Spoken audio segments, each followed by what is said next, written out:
Welcome back sa Buhok Gaming Channel. So guys, right now meron tayong panibagong free-to-play at play-to-earn gamit ang mobile device nyo. So guys, itong play-to-earn na to right now, yes, may earning na, no? So pwede ka nang kumita kahit naka-free to play ka. Okay, so Buhok Gaming, ano ba yung game na yan na pwede sa mobile device? Walang iba kung hindi Paragons or Paragon C, Paragon C. Bahala ka na. So anyway, bago mo malaro tong play-to-earn na to, kailangan meron kayong Telegram application. Kahit sa mobile device or PC, required yung Telegram application. Guys, yung pinaka-play-to-earn nito, yung pinaka-game nito, parang roguelike yung genre niya. Siguro kung aware kayo, okay, familiar kayo sa Survivor.io, parang ganun siya. Definitely, papalakasin natin tong character natin, tong NFT natin, pero for free lang yung NFT niyan. So, kahit hindi nga pala kayo naglalaro, may idle earning niya. Kung makikita nyo yung character natin niya, may lumalabas na +2, +2. So, ibig sabihin, nagkakaroon tayo ng earning kahit naka-AFK tayo. Pero syempre, pag pataas ng pataas yung level na pinupuntahan natin, mas madaming plus yung makukuha nung idle natin. So, mag-click to claim lang muna tayo. Ito yung nakuha kong bonus guys as para sa ton. So maliit lang kasi bago pa lang ako. Syempre habang tumatagal yan, dadami yung ton token na makukuha nyo. Okay, so to begin with, bago kayo magsimula, click nyo lang yung link. Ilalagay ko lang dyan para maglaro kayo. So para tumaas yung level nyo, una nyo gawin, syempre click nyo tong fight. Sa fight na to, as mentioned kanina guys, parang Survivor.io yung gagawin natin. So parang tower defense yan. Pero syempre, isang character lang yung ginagamit natin. Kanina nilalaro ko, medyo nakaka-addict yung mismong gameplay niya, no? So, inaan ko lang. Masyadong malakas. Yan, inaan lang natin. Dito muna tayo. Naka-unlock pa yung ibang ground. So, ito pa lang yung ground na nilalaro ko. Actually, hindi ko pa nga natapos. Oh, hindi. May upgrade. Hindi ako nakapag-upgrade, no? Pero, later on, siguro mag-upgrade tayo. Ito yung item list na pwede nating makuha sa stage na yan. So, definitely, ito yung character natin. Kailangan lang natin siyang palibelin. Okay, every time na magle-level ka, may mga skill ka na pwedeng piliin. Siguro mag-chain lightning tayo. Yan. Tapos, pwede mong palibelin lang ng palibelin yung isang skill na lalabas. Kung lalabas yun, ha. Pero kung hindi, pili ka lang ng mga panibago. At syempre, i-familiarize mo din yung skills na pwede mong makuha. No? So, ito yung mga enemy. Kailangan patayin mo yan kasi may mga experience point ka na makukuha dyan. So, ayun yung mga skills natin na nilalabas. No?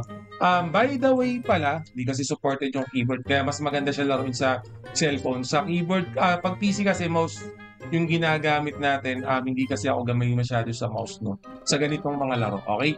So, by the way pala, nakikita nyo parang paisa-isa lang yung labas ng kalaban kasi nasa early wave pa lang tayo. So, later on, pag tumagal na, sobrang dami na niyan, talagang medyo mape-pressure na kayo, no? Pero, anyway, kung lumalakas naman yung character nyo, okay, tumataas yung level, nalalagyan nyo ng mga magagandang skills, definitely, magiging basic lang sa inyo. So, the goal is, kailangan palibelin mo lang siya ng palibelin. Ayan, nakikita nyo, dumadami na yung wave ng kalaban natin. At syempre, nasa level 1 pa lang tayo. Yan, dumadami na yan. Mukhang pangit yung nakuha kong skills, no? Pero anyway, makakabisado nyo rin yan. And then, syempre, nasa playstyle nyo kung ano ba yung magandang skills.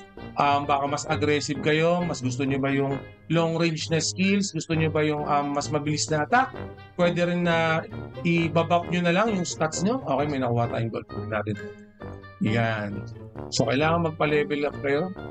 Ito may bumalik na skills, pwede ko na silang ipa-level 2. So, itong bounce ball na lang mukhang mas okay i-level 2 itong bounce ball. Anyway, baka mamaya nilalaro na to, pwede rin kayong maglagay ng tips sa comment section. Ano ba yung magandang mga skills na pwede natin gamitin dito sa game na to para mas mapadali sa ibang player natin. Kunin natin itong heart.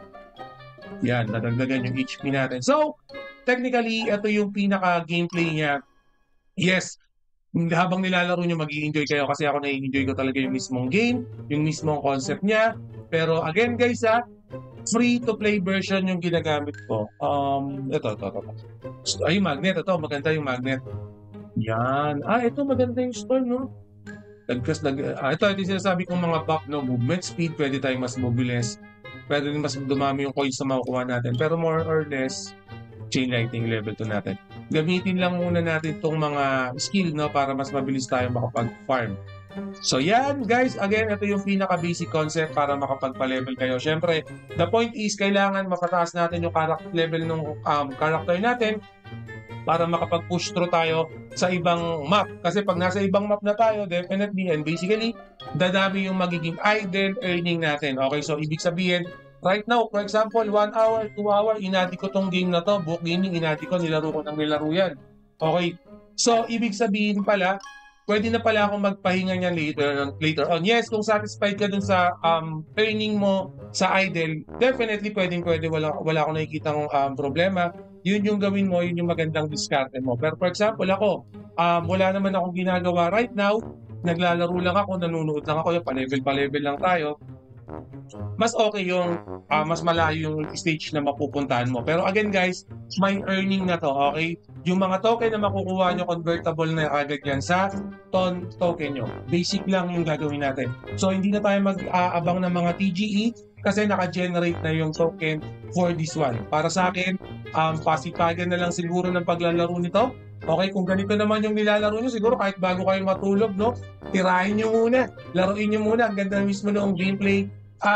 Sa cellphone guys nga pala, nung nilalaro ko kasi to, mas smooth siya. Okay, sa PC ko, sobrang daming naka-open na application ngayon. Telegram games, kaya medyo lag. Pero talagang maganda yung smooth yung gameplay niya, yung graphics niya. So, ano pang hinihintay nyo?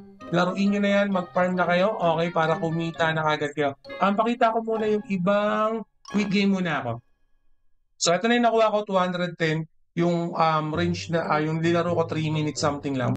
Okay, gusto ko lang pakita sa inyo yung mismo concept. So, may leaderboard nga pala to, natatapos to every season. So, masyado pa ako malayo.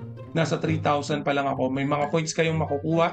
So, ibig sabihin yung ranking ko, after ng season, 3,459 tokens yung makukuha ko dito. Comparing na sa top 1, 25,000 na pwede mong gamitin yan para palibelin to mga NFT mo. Pwede ka mag-open ng mga packs dyan if you want to. Now, open na ba to? Yan. Open muna tayo saglit ng box. Tingnan natin kung ano yung laman. Ay, pipili pa pala tayo dito. Ay, sayang, hindi natin nakuha yung ton. Pero okay lang, may nakuha tayong eto, may nakuha tayong ganito. Pero may ton ng pagbukas yan, kaya dito ko lang siya binubuksan. No? Yung mga quest natin, guys, make sure na gamitin nyo, tapusin nyo to. Kasi may additional token kayong makukuha niyan. And syempre, pwede nyo gamitin yan para magpa-level nung character nyo. And then, friend, if you want to, pwede rin yan. May mga invitation yan if you like. Again, the point is, guys, mag-ipon tayo ng maraming ton token. Yan, for example, in my end, pwede ko na siyang i-deposit or i-withdraw kasi nakapag-farm na ako ng 0.005. Konti pa lang, kakalaro ko pa lang nito. Pero as long na mataas yung level mo, nag-earn tayo ng token, guys, ha. Real time, nakikita nyo, umaangat yung token natin. Umaangat, nagkakapera tayo, papabayaan ko lang yan. And then, i-claim ko lang. Make sure na i-claim nyo din, huwag nyo papabayaan ng 8 hours, no? Kasi sa akin, sa account ko, 8 hours maximum na siya. So, every 8 hours, kailangan i-claim ko siya para yung mismo capacity niya mag-refresh. Kasi, pag 8 hours na yan, hindi mo pa kiniklaim, again, for the newbie, hindi na siya madadagdagan. So, make sure na kahit every 8 hours, i-claim nyo, kas laruin nyo, palibelin nyo, tumaas yung level nyo. Napaka-basic lang. Definitely, guys, magkakaroon tayo ng update para dito kay Paragon Z, Paragon Z, bahala kayo, nasa sa inyo yan. So, magkaka-update tayo dito, guys.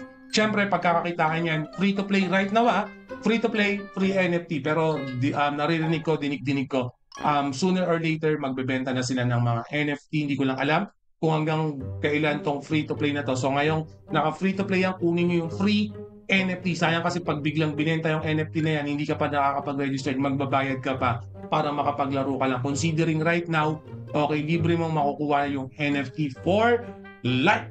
Okay, so anyway, always remember, Book Gaming loves you all. See you again in my next video. Salamat.